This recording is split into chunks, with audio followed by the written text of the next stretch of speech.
कि आध्यात्मिक जगत में पाकिस्तान कोई वास्तविकता नहीं है, कि जो दृश्य 1947 में हुआ था वही दृश्य तो आज बांग्लादेश के अंदर हम सबको देखने को मिल रहा है। भारत के अंदर भी इनके मुंह सिले में एक भी शब्द इनका नहीं निकल रहा है। मैं आप सबसे भी कहने के लिए आया हूं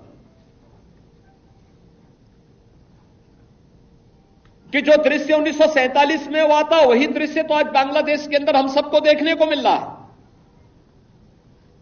1.5 करोड़ हिंदू किस तरीके से बांग्लादेश के अंदर आज चिल्ला चिल्ला करके अपने आप को, अपनी अस्मिता को बचाने के लिए गुहार लगा रहे हैं, और दुनिया के मुंह सिले हुए कथित सेकुलरिस्ट भारत के अंदर भी इनके मुंह सिले में एक भी शब्द इनका नहीं निकल रहा है,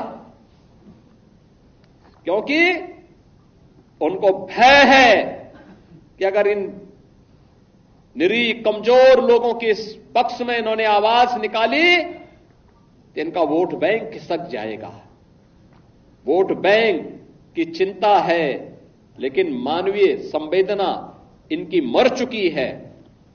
मानवता के रक्षा के लिए इनके मुंह से एक भी शब्द नहीं निकलने वाला है, नहीं निकलेगा, क्योंकि इन्होंने आजादी के बाद लगातार उसी प्रकार की राजनीति को प्रेरित और प्रोत्साहित किया, उसको लेकर के आगे बढ़ते रहे।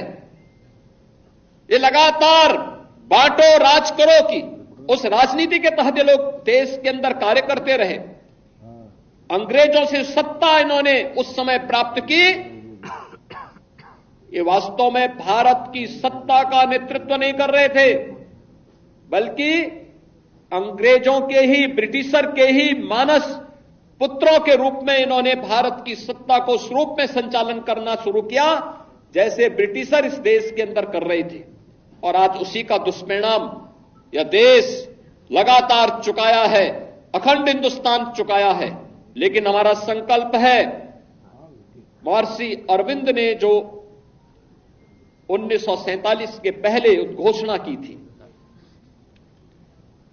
आजादी की त्रास, देश की विभाजन की त्रासदी आजादी के मिलने के बाद अक्सर उन्होंने इस बारे में अपनी चिंता व्यक्त भी की, और उन्होंने इस बात को कहा था कि आध्यात्मिक जगत में पाकिस्तान कोई वास्तविकता नहीं है। या तो उसका भारत में विलय होगा या पाकिस्तान इतिहास से समाप्त होगा, हमेशा के लिए समाप्त होगा।